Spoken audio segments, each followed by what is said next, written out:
Halo semuanya, perkenalkan nama saya Ivan Aksel Tama, mahasiswa program studi Sistem Informasi dari Universitas Siberasia. Pada video kali ini, saya akan mempresentasikan mengenai hasil ringkasan dari buku yang sangat terkenal di dunia data, yaitu The Data Warehouse Toolkit, 3rd edition karya Ralph Kimball dan Margery Rose. Dari buku ini, saya memilih untuk merangkum dua chapter yang saling berkaitan erat, yaitu chapter kedua dan chapter 3. Kenapa saya memilih dua chapter ini?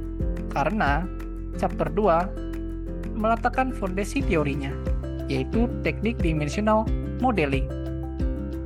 Dan di chapter ketiga akan langsung membawa teori tersebut ke dunia nyata melalui studi kasus penjualan retail. Membangun struktur data warehouse yang rapi itu sangat penting. Kalau strukturnya berantakan, proses eksplorasi data, pembersihan data, hingga pembuatan model analitik ke depannya akan menjadi sangat sulit. Jadi, daripada berlama-lama, mari langsung saja kita bahas bagaimana Kimball menyelesaikan masalah ini.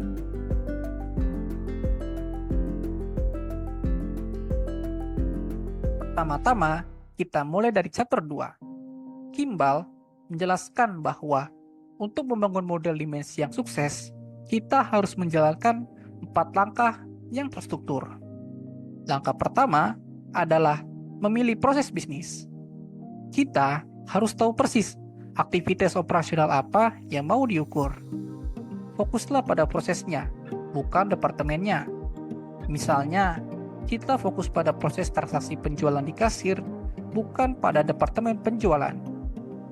Langkah kedua adalah mendeklarasikan grain. Langkah ini adalah yang paling penting. Grain itu ibarat tingkat resolusi sebuah data. Aturan emas dari Kimball adalah simpanlah data pada tingkat yang paling rinci atau atomik. Jangan buru-buru meningkas data menjadi total bulanan.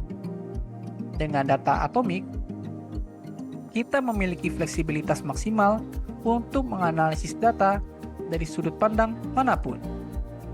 Langkah ketiga yaitu mengidentifikasi dimensi.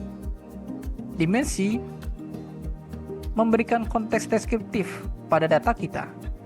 Ini menjawab pertanyaan siapa, apa, kapan, di mana, dan bagaimana.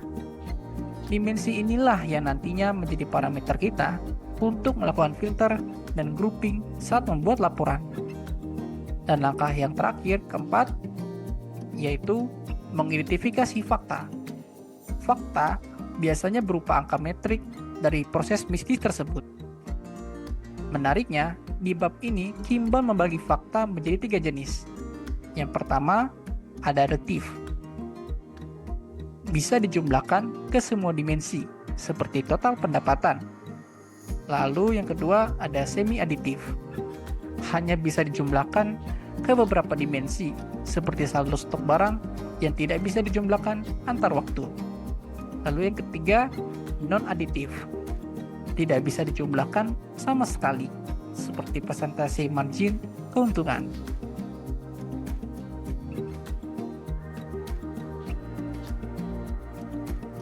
Sekarang, kita akan menggunakan teori 4 langkah tersebut ke chapter 3, yaitu studi kasus sebuah jaringan toko retail raksasa dengan puluhan ribu barang. Mari kita terapkan 4 langkah tadi ke sistem kasir atau point of sale. Langkah pertama, proses bisnisnya adalah transaksi penjualan retail di kasir.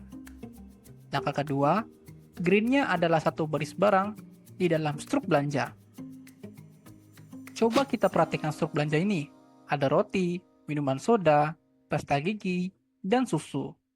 Kita tidak menyimpan datanya dalam bentuk satu struk yang utuh, melainkan per item barang yang di-scan. Kemudian langkah ketiga, dimensinya apa saja?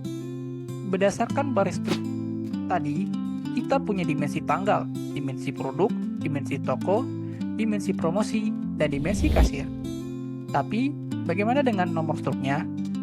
Di dalam teori Kimball, nomor struk ini disebut sebagai degenerate dimension.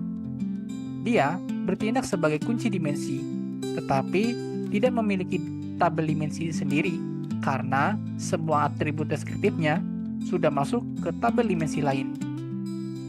Selanjutnya, langkah keempat, faktanya adalah kuantitas penjualan, harga satuan, dan total penjualan. Angka-angka inilah yang masuk ke dalam fact table.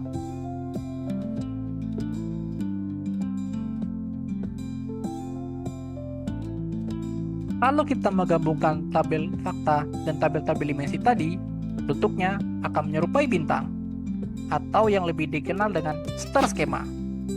Fact table yang berisi angka berada di tengah, dikelilingi oleh dimension tables yang berisi teks deskriptif. Bagi orang yang terbiasa dengan sistem basis data relasional atau LTP, mungkin ingin menormalisasi tabel dimensi ini. Misalnya, tabel produk dipecah lagi jadi tabel kategori, lalu dipecah lagi jadi tabel merek. Proses memecah ini disebut snowflaking. Tapi, Kimball sangat menyarankan agar kita menahan proses normalisasi tersebut. Biarkan saja tabel dimensinya melebar dan berisi banyak teks yang berulang. Mengapa? Pertama, karena tujuan utama kita adalah kemudahan pengguna bisnis. Mereka ingin melihat atribut secara langsung tanpa harus melakukan join table yang rumit. Kedua, database optimizer sangat menyukai struktur star schema yang simpel ini. Semakin sedikit tabel yang harus di-join, maka semakin cepat juga laporan analitik kita keluar. Secara keseluruhan, mempelajari chapter 2 dan 3 dari The Data Warehouse Toolkit ini menyadarkan saya bahwa merancang struktur data untuk analitik membutuhkan mindset yang benar-benar berbeda. Desain yang baik adalah desain yang bisa menyeimbangkan antara kecepatan performa mesin dan kemudahan untuk orang yang menggunakannya. Saya yakin fundamental dimensional modeling ini adalah bekal yang sangat berharga untuk karir di bidang pengolahan data dan analitik. Saya berterima kasih banyak kepada Pak Novi yang telah memberikan materi yang luar biasa ini. Terima kasih banyak juga kepada kalian semua yang telah menonton video ini sampai selesai. Semoga bermanfaat dan sampai jumpa di video selanjutnya.